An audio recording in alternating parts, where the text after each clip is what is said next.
What if the very foundations of human history, the narratives we hold as irrefutable truth, are merely fragments of a grander, far more complex tapestry? What if, beneath the carefully curated surface of accepted antiquity, lies a forgotten epoch, a time when humanity, or perhaps something beyond humanity, wielded knowledge and power that utterly defies our understanding of the past? These are not mere musings of fringe theories, but questions that arise from anomalies scattered across the globe, monumental constructions, and perplexing artifacts that whisper of a lost legacy. A legacy that powerful institutions have, for centuries, sought to understand, to control, or perhaps to conceal. Consider the Vatican, a sovereign city-state, the spiritual heart of a global faith, and an institution steeped in millennia of human history. Its archives, famously vast and largely inaccessible, are rumored to contain secrets that could rewrite every chapter of our collective story. Within its ancient walls, beneath its glorious basilicas and sun-drenched courtyards, lie libraries and crypts holding countless documents, artifacts, and testimonies gathered from every corner of the world, across every age. What forbidden knowledge might be locked away in those depths? What truths, considered too disruptive, too profound, or too challenging to establish dogma, have been carefully cataloged and then deliberately sequestered from the common gaze? We are told these archives preserve history, but what if they also preserve a silence? A silence around discoveries that hint at a past so advanced, so inexplicable, that it would shatter our chronological understanding of civilization. From the sun-baked plains of Anatolia to the windswept highlands of Bolivia, from the colossal stones of Baalbek to the impenetrable depths of the Giza Plateau, the earth itself bears scars and monuments that stubbornly refuse to fit neatly into the timelines we have constructed. These are not simple ruins, they are declarations etched in stone, defying the primitive tools and limited knowledge attributed to their supposed creators. They are a profound challenge to our collective amnesia, a silent testament to an era whose brilliance we can barely conceptualize, let alone explain. Were these the works of early hunter-gatherers, painstakingly chipping away at colossal blocks with rudimentary implements? Or do they speak of a civilization, perhaps several civilizations, that rose and fell long before our history books begin, possessing technologies and insights that we are only now, in our modern age, beginning to grasp and sometimes still struggle to replicate? Journey with us now to the southeastern Anatolian region of Turkey, to a site that has utterly rewritten the accepted narrative of human civilization. Göbekli Tepe. Unearthed in the mid-1990s, this sprawling complex of massive carved stone pillars, arranged in intricate circular formations, dates back an astonishing 12,000 years, perhaps even older. This predates Stonehenge by 7 millennia, the Egyptian pyramids by 6. Mainstream archaeology had long taught us that monumental architecture and organized religion were products of settled agricultural societies. Yet, Göbekli Tepe was built by hunter-gatherers, a people supposedly incapable of such complex engineering, artistic expression, or societal organization. How do we reconcile this? The T-shaped megaliths of Göbekli Tepe, some weighing up to 20 tons, are exquisitely carved with reliefs of animals: boars, foxes, lions, birds, snakes, and scorpions. These are not crude depictions, but sophisticated symbolic artistry, demonstrating an advanced understanding of form and narrative. Imagine, if you will, a society living 12 millennia ago, a time when humans were supposedly struggling to survive, building vast, deliberate temples, aligning stones with astronomical precision, and burying them intentionally, layer upon layer, as if to preserve them for a future discovery. Each circle was built, used for a time, and then ritually buried with earth and debris, only for another, often larger and more sophisticated, circle to be constructed directly above it. This cyclical act of creation and burial suggests a deep spiritual or cosmological purpose, an understanding of cycles of time, and perhaps a reverence for hidden knowledge. The sheer scale of the undertaking at Göbekli Tepe is bewildering. To quarry, transport, carve, and erect these multi-ton pillars would have required not only immense labor, but also sophisticated planning, organizational skills, and perhaps a knowledge of leverage and engineering that we typically associate with much later civilizations. What kind of tools did these hunter-gatherers possess that allowed them to carve such intricate reliefs into hard limestone? The official explanation often points to the use of flint tools, but the precision and depth of some of the carvings seem to defy such primitive implements. The question lingers, unanswered, like a specter in the Anatolian wind. How did they accomplish this? And more profoundly, why? Why did these early humans expend such extraordinary effort on colossal religious structures before they even developed agriculture or settled towns? Göbekli Tepe challenges the very cornerstone of historical understanding, the idea that agriculture was the prerequisite for civilization. Here, we see a complex, highly organized society capable of monumental construction and abstract thought emerging before the Neolithic Revolution. Could it be that sophisticated spiritual beliefs and the desire to construct sacred spaces were actually the catalysts for settlement rather than the other way around? What does this mean for our understanding of human ingenuity, spiritual awakening, and the true timeline of progress?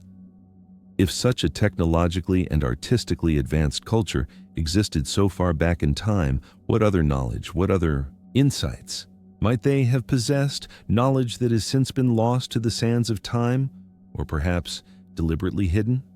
Could there be an ancient archive, a forgotten library that holds the true account of Göbekli Tepe's builders, an account perhaps guarded by those who curate the most ancient of secrets? From the windswept plains of Anatolia, our journey takes us across oceans and continents to the high altiplano of Bolivia, to the enigmatic ruins of Puma Punku and Tiahuanaco. Perched at an altitude of nearly 13,000 feet, these sites showcase stonework that beggars belief, defying not only the known capabilities of ancient civilizations, but even challenging the limits of modern engineering in some respects. The official narrative attributes these structures to the Tiwanaku culture, dating them to between 500 and 1000 AD. Yet, geological and archaeoastronomical evidence suggests a far older origin, perhaps pushing their construction back an astonishing 12 to 17,000 years, placing them firmly in the same inexplicable epoch as Göbekli Tepe. Puma Punku, in particular, stands as a testament to an impossible level of precision. Here, we find colossal blocks of diorite and andesite, some weighing over 100 tons, cut with a level of accuracy that rivals modern laser technology. These igneous stones are incredibly hard, second only to diamonds on the Mohs scale, making them exceptionally difficult to carve with primitive tools.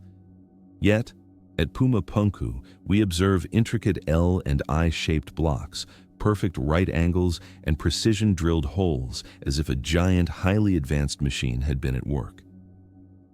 The famous H blocks are perhaps the most compelling example. Perfectly uniform, modular components, suggesting a standardized, perhaps even mass-produced architectural system. How were these immense stones quarried, transported over significant distances, some from 40 miles away, and then shaped with such extraordinary precision by a society supposedly limited to bronze or stone tools? Mainstream archaeologists suggest that the Tiwanaku people used dolerite hammers and sand abrasives.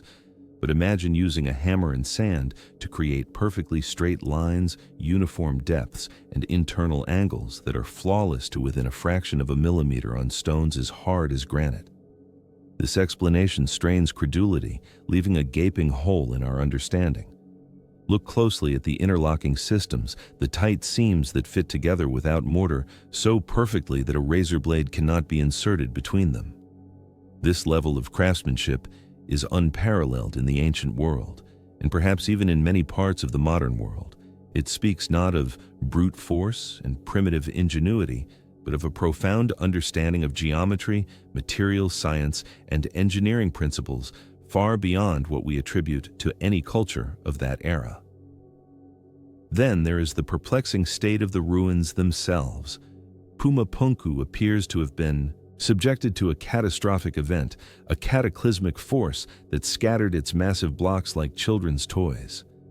Some suggest a massive earthquake, others a tidal wave, or even a sudden shift in the Earth's crust. The sheer destructive power required to dislodge and shatter these multi-ton, intricately interlocked blocks hints at forces far greater than typical geological events. What devastation befell Pumapunku, and what ancient knowledge was buried beneath its shattered grandeur? Was this an ancient metropolis, a center of learning and advanced technology that was wiped from the face of the earth in a single devastating moment, its secrets buried with its stones? The proximity of Pumapunku to Tiahuanaco, with its equally massive but differently styled stonework, suggests a relationship, perhaps a sequence of construction, or even different phases of the same civilization. The famous Gate of the Sun at Tiahuanaco, carved from a single block of andesite, features intricate astronomical alignments and a frieze depicting what some interpret as a calendrical system far more advanced than expected. This gate, though damaged, presents a level of symbolic complexity that hints at a sophisticated understanding of the cosmos. Were these people mere farmers and artists, or were they inheritors of a knowledge system that reached far beyond our conventional understanding of ancient human capabilities? The precision, the scale, the hardness of the materials, and the enigmatic dating all converge at Pumapunku and Tiahuanaco to pose a fundamental challenge to our historical paradigms. They present a tangible, undeniable contradiction to the story we have been told about the rise of human civilization. Could the lost knowledge of how these sites were constructed be among the secrets held within ancient texts, perhaps those collected and safeguarded by the world's most powerful institutions? Could the Vatican, with its vast repository of ancient manuscripts and its long history of collecting relics and historical accounts from every corner of the globe, possess fragments of information that shed light on the true builders of Pumapunku, on the technologies they employed, and on the cataclysm that brought their advanced civilization to an end? The questions hang heavy in the thin Andean air, unanswered by conventional archaeology, beckoning us to look deeper, to question further. Our journey now descends from the high plains of Bolivia to the fertile Bekaa Valley of Lebanon, to the awe-inspiring site of Baalbek. Here, amidst the grandeur of Roman temples dedicated to Jupiter, Bacchus, and Venus, lies an earlier, far more ancient foundation that utterly dwarfs the Roman achievements. Beneath the towering Roman columns and ornate stonework rest the true wonders of Baalbek, a colossal platform built from some of the largest dressed stones ever used in construction anywhere on Earth. This is the foundation upon which the Romans, themselves master builders, chose to erect their temples, implying that even they recognized the extraordinary significance and perhaps the engineering superiority of what lay beneath their feet. The most famous of these stones is the trilithon, a trio of megaliths forming part of a retaining wall. Each block measures approximately 62 to 64 feet long, 14 feet high, and 12 feet thick, with an estimated weight of 800 to 1,000 tons apiece. To put this into perspective, each of these stones weighs more than 3 Boeing 747 jumbo jets. Modern cranes struggle to lift objects of this magnitude. How, then, were these gargantuan blocks quarried from a site nearly a mile away, transported, and then precisely placed into position with such exactitude by a culture that supposedly lacked heavy machinery or even the wheel in its most effective form for such tasks? The scale is simply staggering, defying any reasonable explanation from conventional historical accounts. Just a quarter-mile from the main site, in a quarry still active today, lies the Stone of the Pregnant Woman, or the Hajar al-Hibla.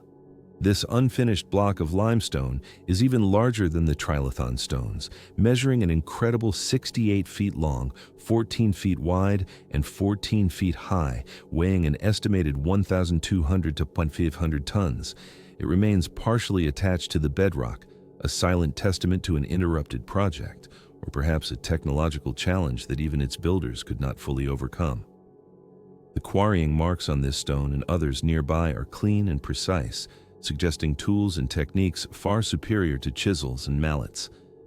What kind of instruments could cut through such massive blocks of limestone with such surgical accuracy? The official explanation for the movement and placement of the trilithon and other massive blocks often involves armies of laborers, ramps, and rollers. But how does one roll a 1,000-ton stone, weighing more than a fully loaded freight train car, across uneven terrain and then lift it to a precise height, fitting it perfectly into an existing wall? The physics simply don't add up. The logistical challenges alone are overwhelming, let alone the engineering required to prevent such immense weights from crushing any wooden rollers or collapsing any ramps. The level of organization, the sheer manpower, and the sophisticated engineering knowledge required for such a feat pushes the boundaries of credulity when viewed through the lens of ancient known capabilities. Furthermore, the style of construction and the precision of the fitting, particularly in the older lower courses of the Baalbek Foundation, bear striking similarities to the precision stonework found at other inexplicable sites around the world, such as those in the Andes. This hints at a potential global legacy of advanced building techniques, a shared knowledge that predates the cultures we attribute to these sites. Were the Romans simply building on the remnants of a far more ancient, perhaps forgotten, civilization? A civilization that possessed the technology and understanding to manipulate stone on a scale that we can only marvel at today? The very term Baalbek itself is steeped in ancient mystery, possibly deriving from Phoenician words referring to the god Baal, or perhaps a place of Baal. But who was Baal to these truly ancient builders?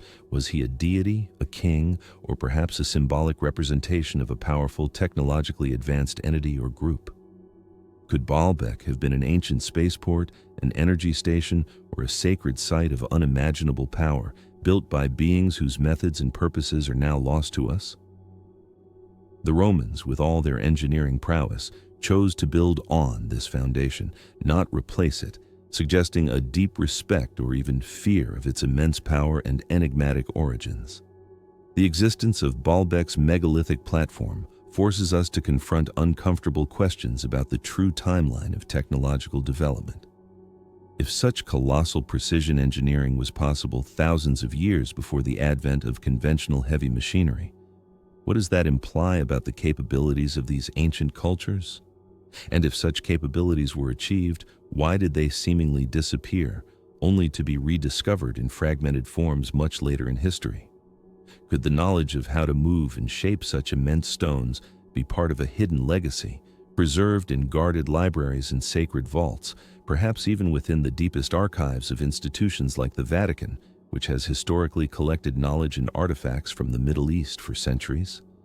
The silent stones of Baalbek stand as a defiant monument to a history far grander and far more perplexing than we have ever dared to imagine. Our extensive journey through the hidden annals of history now brings us to the ancient heartland of civilization, to Egypt, a land synonymous with monumental grandeur and enduring mystery. For millennia, the pyramids of Giza have captivated humanity, their sheer scale and precision leaving generations baffled. We are taught that these colossal structures were built by tens of thousands of laborers, using ramps and primitive tools over decades. But as with so many official stories, a closer examination reveals profound inconsistencies and perplexing anomalies that simply do not align with the accepted narrative. Consider the Great Pyramid of Giza itself, a marvel of engineering composed of an estimated 2.3 million stone blocks, each weighing on average 2.5 tons, with some granite blocks in the king's chamber exceeding 50 tons. These massive stones, particularly the granite, were quarried hundreds of miles away in Aswan and transported to Giza. How were these colossal weights moved across the desert, ferried along the Nile, and then meticulously placed with such precision to tolerances that would challenge modern construction? The claim of simple ramps and copper tools struggles to hold water against the stark reality of the pyramid's construction. The pyramid is aligned with true north to an astonishing accuracy of 3/60ths of a degree, and its base is level to within half an inch. Such precision would require surveying and astronomical knowledge far beyond what is attributed to the 4th dynasty Egyptians. Beyond the sheer scale, it's the precision of the stonework, particularly with the harder stones like granite and basalt that truly defies explanation. Inside the pyramid, in the so-called King's Chamber, the massive granite blocks are fitted with such exactitude that a knife blade cannot be inserted between them. The sarcophagus itself, carved from a single block of granite, is cut with internal angles so perfectly sharp and flat that it points to a level of machining that seems impossible without advanced tools. Mainstream Egyptology suggests that these cuts were made with copper saws and abrasive sand. Yet, experiments replicating these techniques have shown them to be incredibly inefficient, leaving rough, imprecise surfaces completely unlike the finished work found in the pyramid. How could such hard stone be shaped with such flawless precision using tools that should barely scratch its surface? The enduring enigma of water erosion, marks on the Sphinx enclosure, is another powerful challenge to the accepted timeline. Geologists, most notably Dr. Robert Schoch, have presented compelling evidence that the deeply eroded patterns on the walls of the Sphinx enclosure were caused by prolonged periods of heavy rainfall, not wind and sand. This type of weather pattern has not occurred in the Sahara Desert for at least 8,000 to 12,000 years. If this geological assessment is correct, it means the Sphinx, or at least its enclosure, predates dynastic Egypt by thousands of years, pushing its construction back to a time when hunter-gatherers were supposedly the dominant human presence, long before the pharaohs and their known architectural capabilities. If the Sphinx is truly that ancient, what does that imply about the civilization that carved it? A civilization that existed perhaps at the same epoch as Göbekli Tepe and Puma Punku.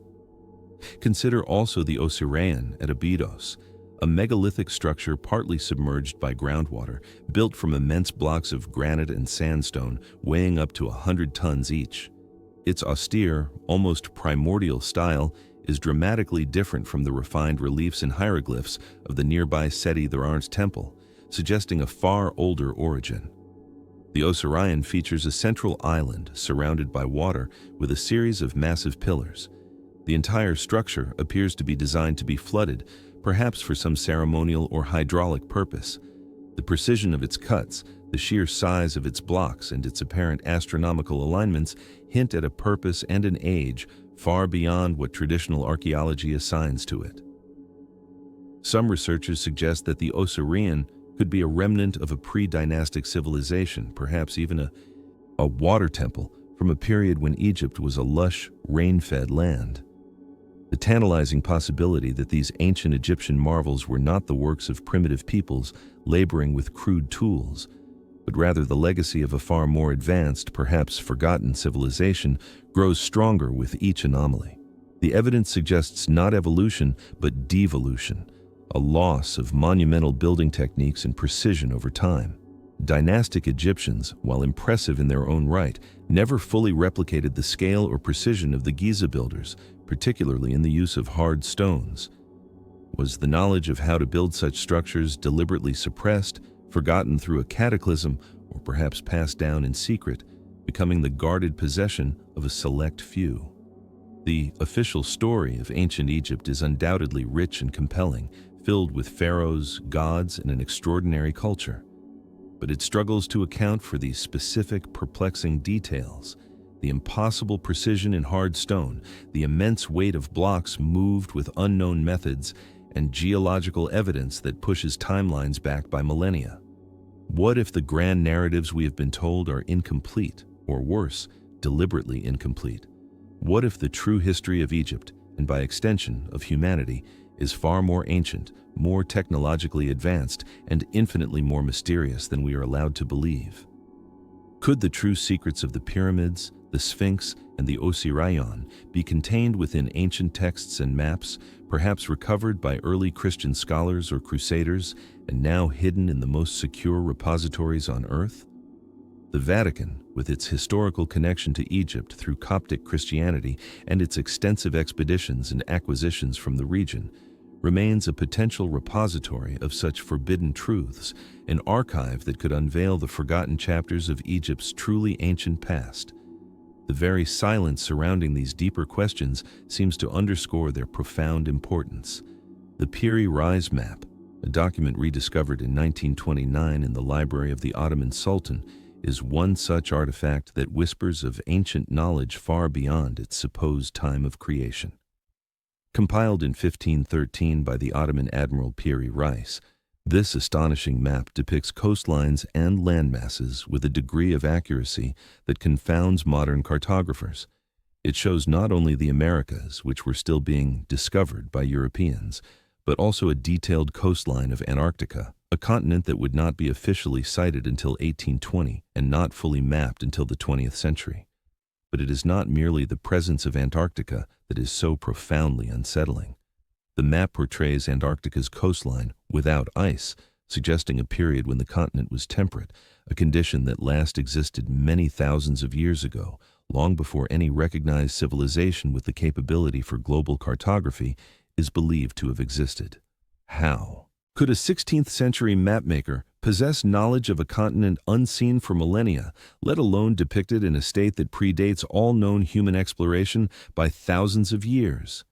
Piri Reis himself stated that he compiled his map from 20 older source maps, some dating back to the time of Alexander the Great.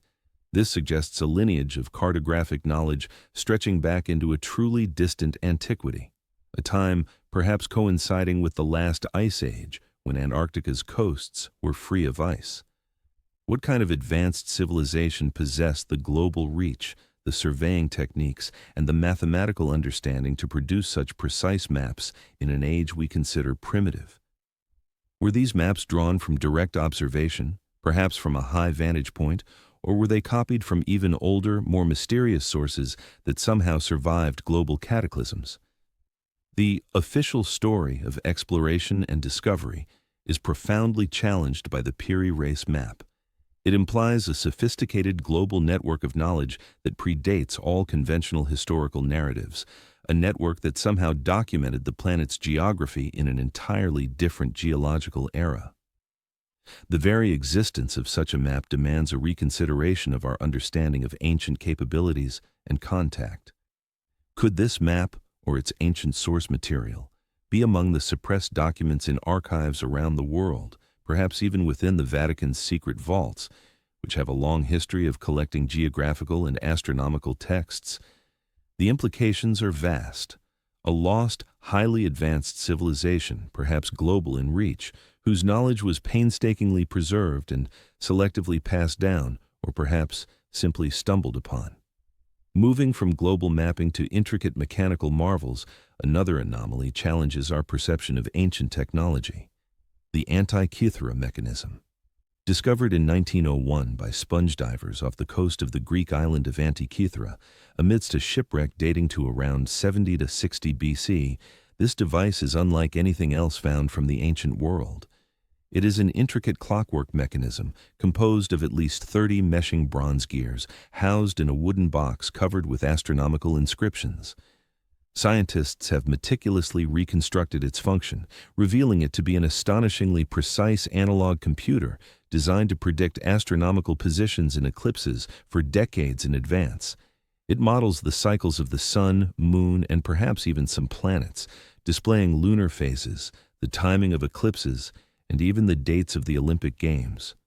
The level of precision required to cut these gears, some as thin as 1.25 millimeters, and the sophisticated understanding of astrophysics embedded within its design, are utterly anachronistic for the period.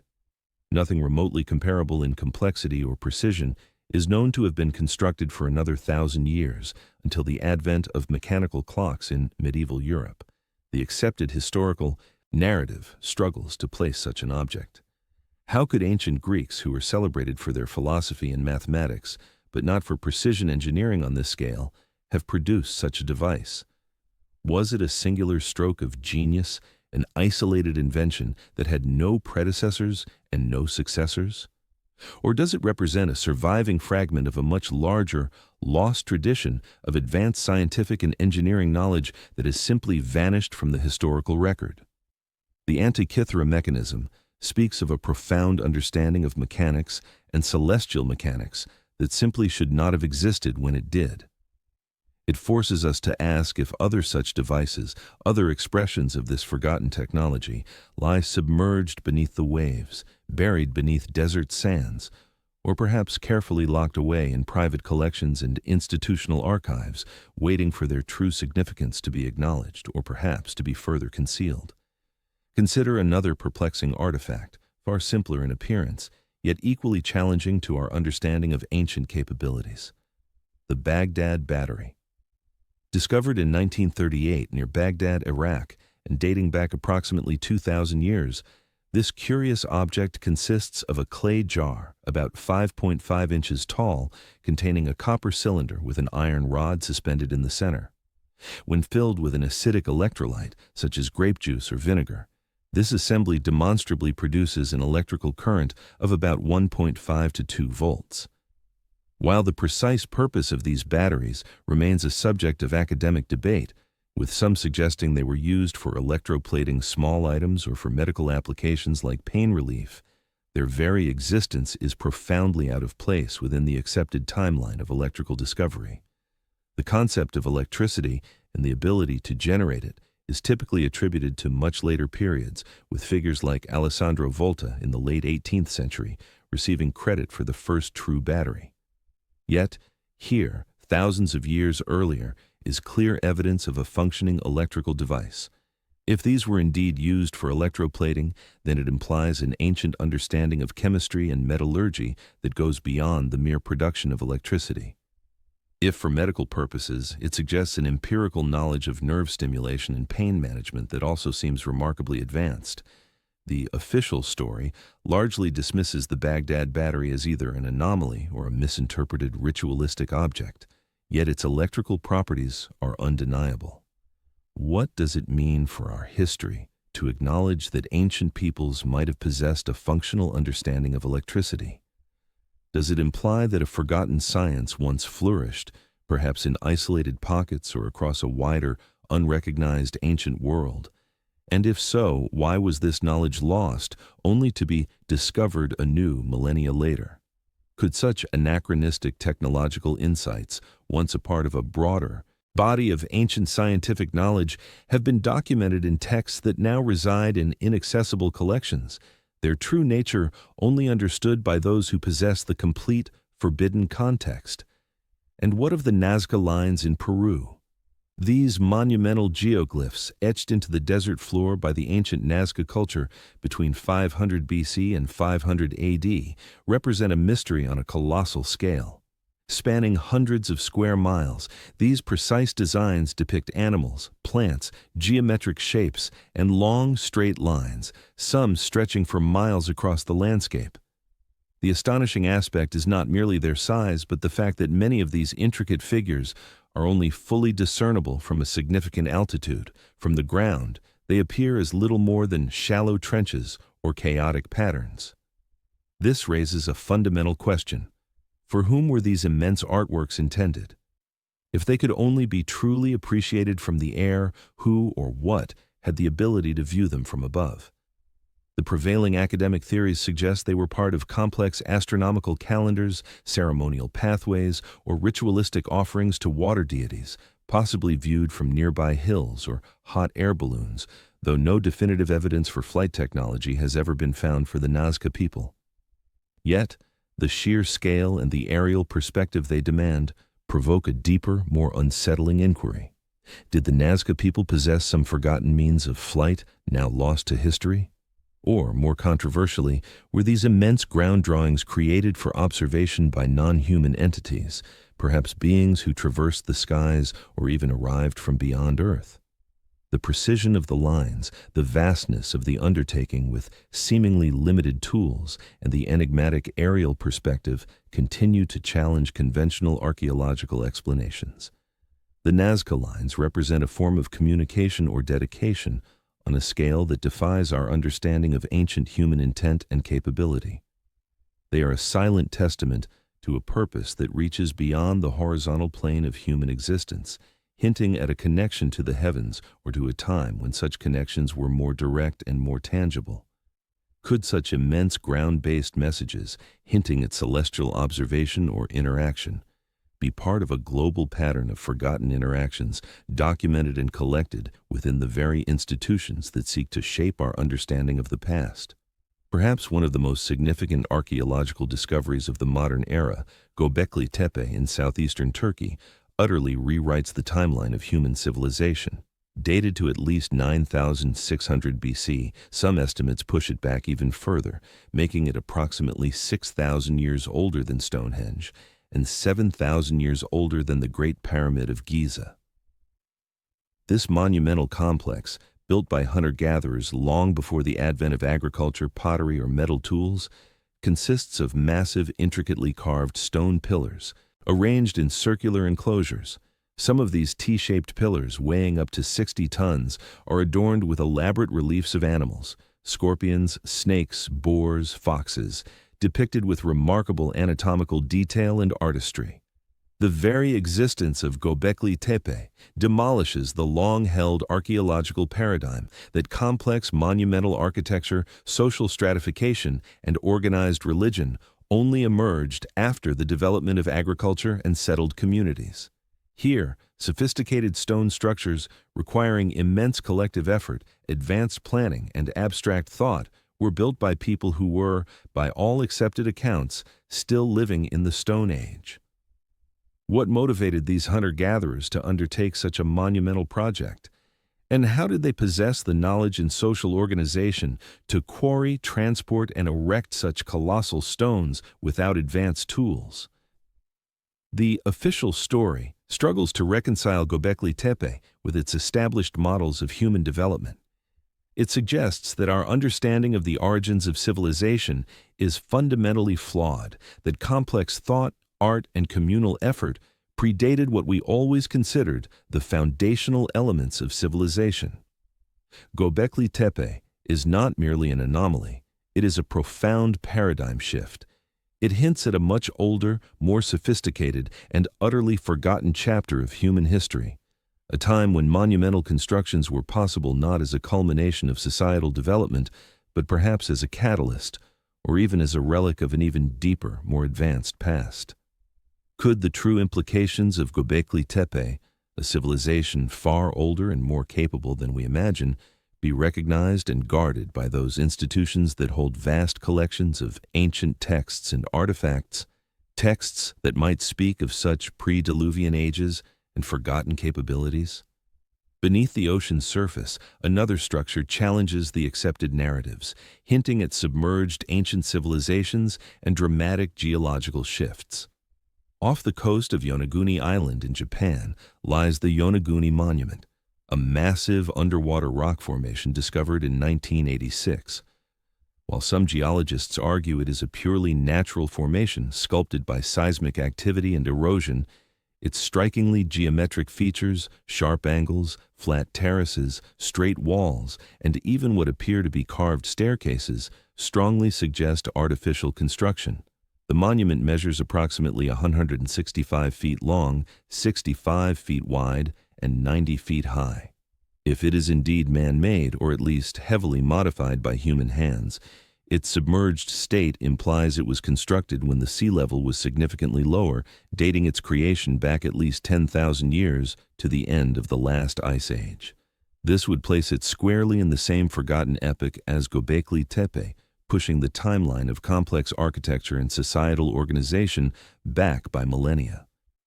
What kind of civilization possessed the engineering capabilities to carve such a massive structure, either on land or underwater, at a time when humanity is conventionally believed to have been dwelling in caves? The very debate surrounding the Yonaguni Monument, whether natural or artificial, highlights a fundamental discomfort with evidence that challenges our historical timeline. If artificial, it speaks of a lost world, a culture of profound skill swallowed by the rising oceans, leaving behind only this enigmatic underwater testament. Were there other such monuments, other lost cities now lying beneath the waves, remnants of a global civilization that met a watery end? And if so, have any records or maps of these submerged worlds, or the cataclysms that engulfed them, been preserved and perhaps hidden from public view, considered too disruptive to our understanding of the planet's and humanity's past? The existence of such a structure, whether natural or not, compels us to consider the profound implications of lost lands and forgotten peoples, and the potential for a radically different interpretation of our planet's ancient history. Consider the enigmatic Voynich manuscript, a medieval codex shrouded in unparalleled mystery. Discovered in 1912 by antiquarian Wilfrid Voynich, this book of over 240 vellum pages is written entirely in an unknown script and an unknown language, a language that has defied every attempt at decipherment by cryptographers, linguists, and codebreakers for centuries, including those from military intelligence. The manuscript is filled with strange, often perplexing illustrations, fantastical plants that don't correspond to any known species, celestial diagrams depicting unfamiliar constellations and astronomical events, bizarre anatomical drawings, and intricate, unidentifiable cosmological schemes. Dated through radiocarbon analysis to the early 15th century, the Voynich manuscript stands as a unique, singular anomaly in the history of books and knowledge. Who wrote it? What does it say? And why was it created in a language seemingly designed to be impenetrable? Is it a sophisticated hoax, a profound work of alchemy or magic, a medical text describing unknown botanicals, or perhaps a chronicle of forbidden knowledge from a lost tradition? Its continuous stream of text, consistent letter and word patterns, and adherence to Zipf's law suggest it is a genuine language, not random symbols, yet it remains utterly unreadable.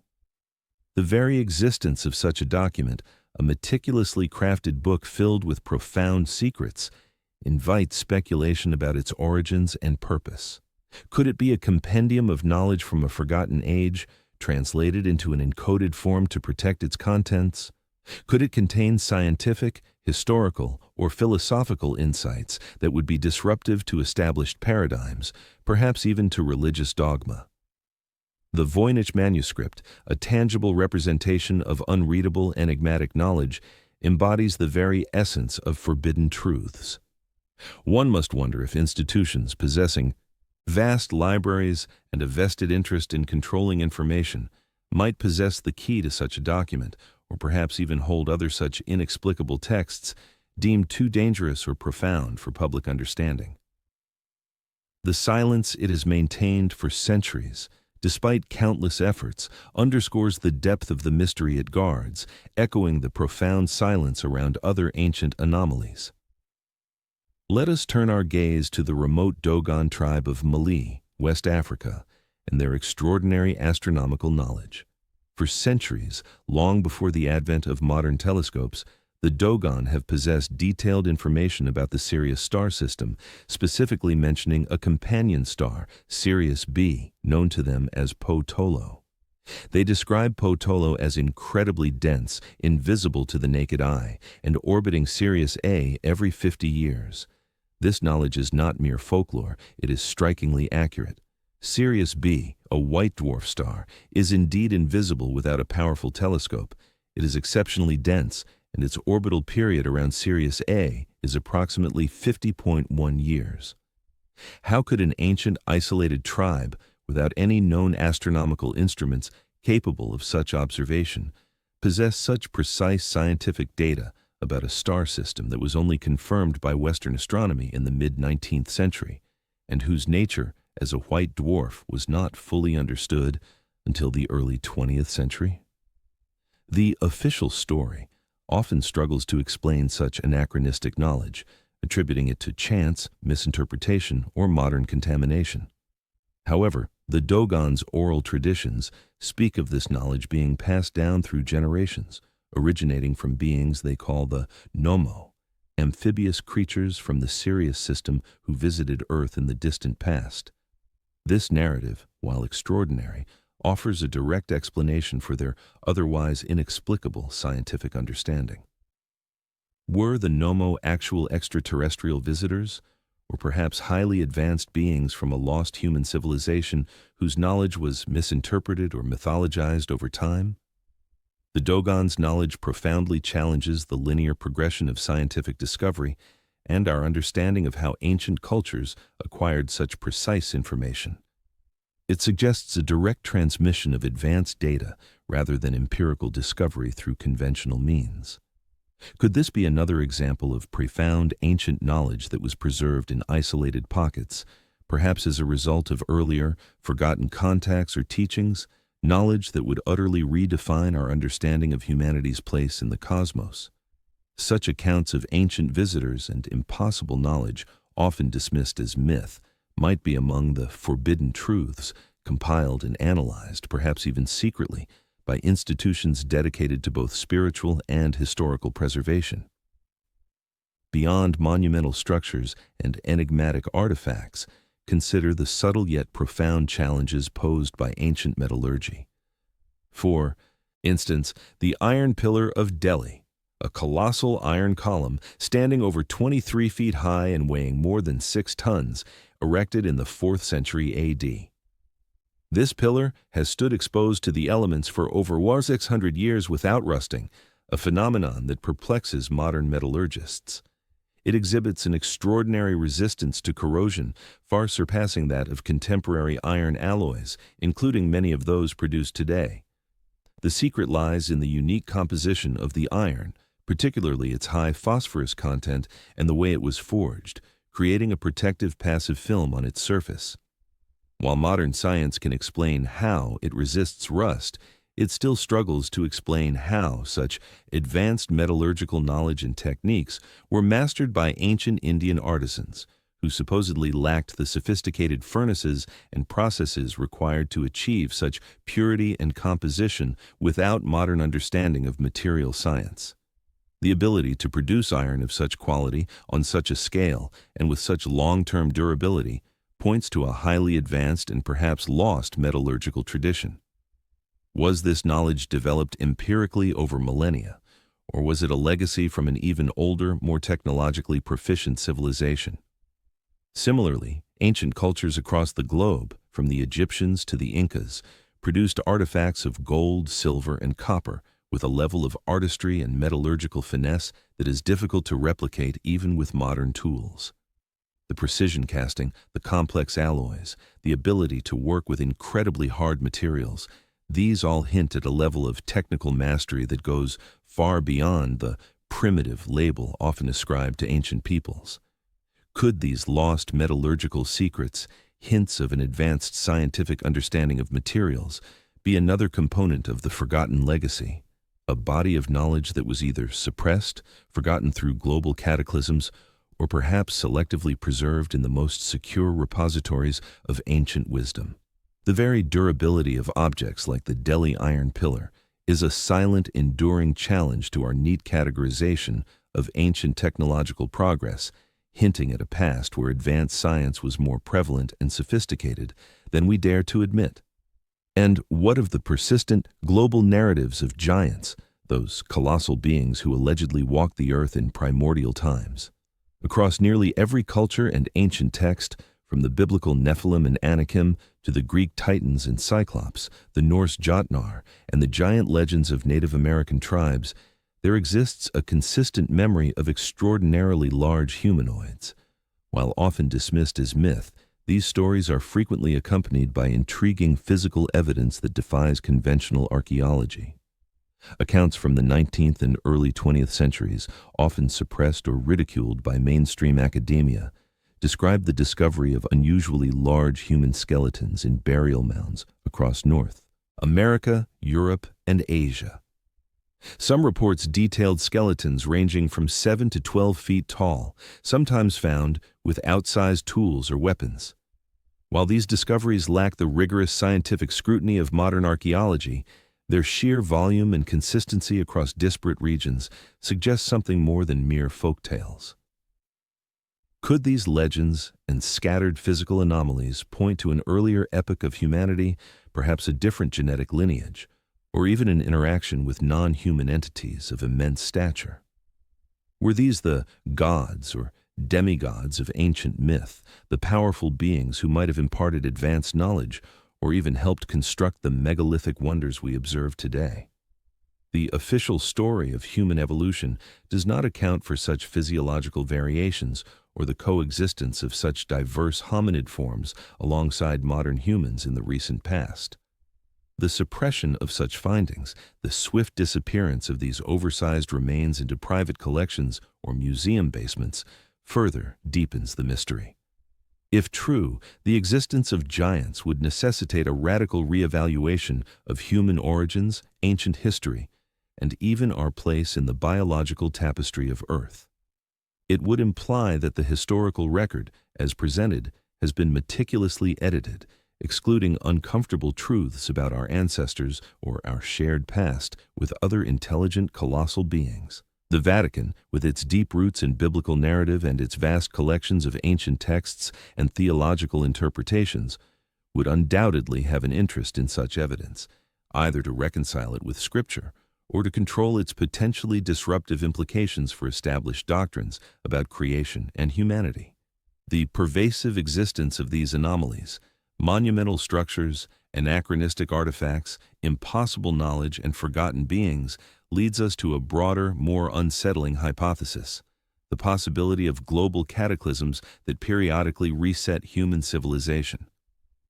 Imagine a cycle of destruction and renewal where advanced civilizations rise, reach their zenith, and then are tragically obliterated by natural disasters of immense magnitude: floods, asteroid impacts, seismic upheavals, or sudden climatic shifts. Such events would not only destroy physical infrastructure, but also knowledge, technology, and population centers, leaving only fragmented remnants and vague mythological memories of a golden age or a deluge. The geological record is replete with evidence of such catastrophic events in Earth's deep past, but some researchers argue that similar cataclysms have occurred within the time frame of human civilization, perhaps as recently as 10,000 to 12,000 years ago, coinciding with the end of the last ice age and the rapid melting of massive ice sheets. The sudden rise in sea levels, the widespread volcanic activity, and the dramatic climatic shifts of that period could have easily annihilated any advanced coastal civilizations, submerging their cities and erasing most traces of their existence. This cyclical model provides a compelling explanation for the lost technologies, forgotten epics, and the rediscovery of knowledge across different eras. It suggests that humanity's journey is not a linear progression, but a series of peaks and valleys, with each catastrophe forcing a painful restart, often from a primitive state, leaving behind only the most resilient megalithic structures as silent witnesses to a former glory. The myths of a global flood, present in cultures worldwide, from the Sumerian epic of Gilgamesh to the biblical Genesis and Native American legends, could be collective cultural memories of such an overwhelming deluge. If this is true, then the secrets we seek are not merely historical omissions, but fragments of knowledge that survived a global cleansing, meticulously preserved by a select few, or rediscovered through painstaking effort in the ruins of forgotten worlds.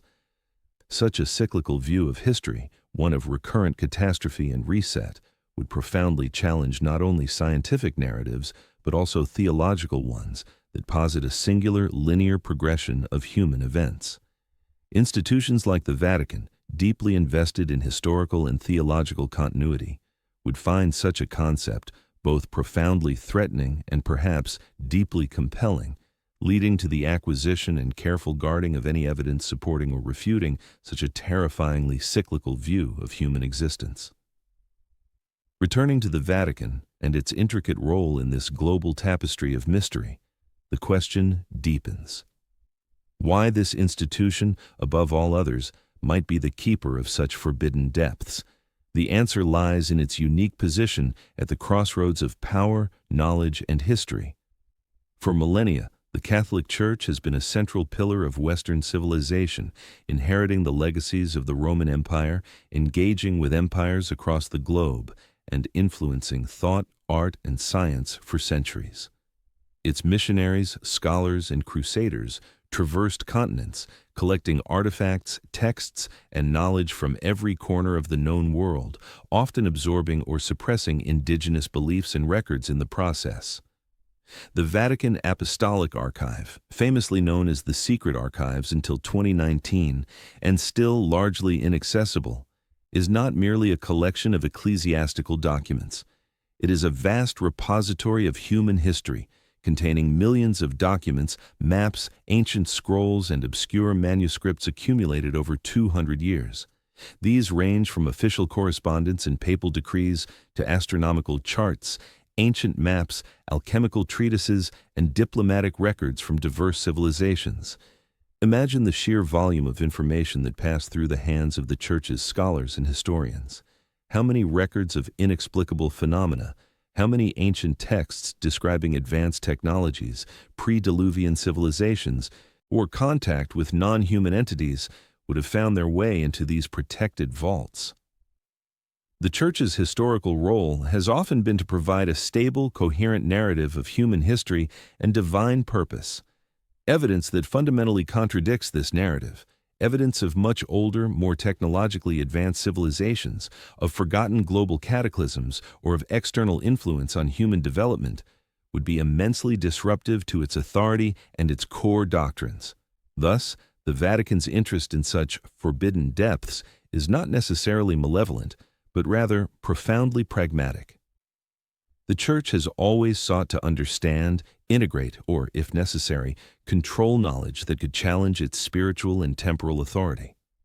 Consider its historical relationship with science, sometimes embracing, sometimes persecuting, always attempting to reconcile new discoveries with existing theological frameworks. The Peary race map, for example, with its depiction of an ice-free Antarctica, would shatter conventional timelines of human cartography and geological history. The Antikythera mechanism implies a scientific lineage far predating accepted timelines, potentially questioning the unique origins of certain revealed knowledge. Göbekli Tepe entirely rewrites the genesis of civilization, predating biblical accounts of a settled humanity. The Dogon's knowledge of Sirius B directly challenges a linear human-centric progression of scientific discovery, hinting at external influences. The existence of giants would radically alter both scientific understanding of human evolution and theological interpretations of biblical texts. Each of these anomalies, taken individually, is a profound challenge. Taken collectively, they paint a picture of a human past far more complex, more ancient, and more mysteriously interconnected than any accepted history suggests. For an institution like the Vatican, understanding these forbidden depths would be crucial, whether to contextualize them within existing religious frameworks, to prepare for a future where such truths might be revealed, or indeed to ensure that certain narratives remain undisturbed. The potential for these anomalies to confirm or utterly contradict theological narratives about creation, human origins, and the timeline of divine interaction with humanity makes them of paramount interest. The very act of collecting and archiving, even if without explicit intent to conceal, creates a repository where such disruptive truths might gather. Think of the vast network of Jesuit scholars who explored the world, documenting everything from obscure languages to ancient ruins, sending their findings back to Rome. How many fragments of anomalous information, how many whispers of a forgotten world did they inadvertently collect? What did they make of the massive structures in South America, so similar in precision to those in Egypt? Or the strange legends of ancient advanced technology? The Vatican's historical mission to preserve and interpret the past, to safeguard foundational truths, inevitably places it in a position where it might possess the most complete, albeit guarded, collection of evidence that challenges the very foundations it seeks to uphold. It becomes a custodian not just of faith, but of potentially world-altering historical secrets. The carefully guarded nature of its archives, the centuries of scholarship directed towards reconciling history with theology, all point to an awareness of the profound implications of certain kinds of knowledge. The silence around these anomalies in mainstream discourse is deafening, yet the persistent whisper of their existence continues to challenge, to question, and to invite deeper inquiry. What if the stories we have been told, the history carefully constructed and disseminated, are merely a palatable version of a far grander, more terrifying reality? What if the true narrative of humanity involves periods of extraordinary technological and spiritual advancement, followed by devastating cataclysms that reset our journey, leaving only cryptic clues and a few surviving fragments of knowledge. If such a cyclical history is true, and if evidence of it lies hidden in places like the Vatican, then the implications for our present and future are staggering. It would mean that our current trajectory, our technological hubris, might be merely a repeat of a forgotten cycle, destined for a similar catastrophic end. The forbidden depths are not just about ancient stones or maps, they are about understanding the true nature of human existence, our origins, our potential, and our vulnerability. They challenge us to shed the comfort of linear history and confront a past that is infinitely more complex, more perilous, and more magnificent than we have ever dared to imagine. The questions linger, echoing through the corridors of time and the hushed chambers of secret archives. Who were the builders of these impossible structures? From where did the knowledge for these anachronistic artifacts originate? What catastrophic events wiped clean the slate of advanced civilizations, leaving only these perplexing remnants? And what role do institutions like the Vatican play in either safeguarding, interpreting, or even concealing these profound truths? The silence, the careful curation of history, the inaccessible vaults, all seem to point to a profound importance, an understanding that these secrets, if fully revealed, would not merely rewrite textbooks, but fundamentally alter human self-perception, our place in the cosmos, and the very future we believe we are building. Perhaps the most profound secret is not a single artifact or text, but the realization that we are not the first, nor necessarily the most advanced, inheritors of this planet's ancient legacy. And that, truly, is a truth worthy of being kept in the most forbidden depths. The quest for these answers continues, driven by the enduring mysteries of our ancient past, mysteries that persistently challenge the comfortable narratives and demand a deeper, more courageous inquiry into the true, untold story of humanity. The very notion of linear historical progression, a steady march from primitive beginnings to modern enlightenment, begins to unravel when confronted with these colossal contradictions. What if the cycles of rise and fall are far more complex, encompassing epochs of advanced understanding that have simply been erased by cataclysm, leaving only these perplexing, silent witnesses? This cyclical view, often dismissed as myth, finds echoes in ancient traditions across the globe, traditions that speak of golden ages, floods, and recurring destructions, suggesting a grander, more fluid dance of civilization than our current history books allow. Consider the immense cyclopean walls of Sacsayhuaman in Peru, where colossal stones, some weighing hundreds of tons, are fitted together with such astonishing precision that not even a knife blade can be inserted between them. These intricate, interlocking polygons, cut from hard diorite, exhibit curvatures and multifaceted angles that defy any known Inca technology. The official explanation attributes their shaping to simple stone tools and immense human labor.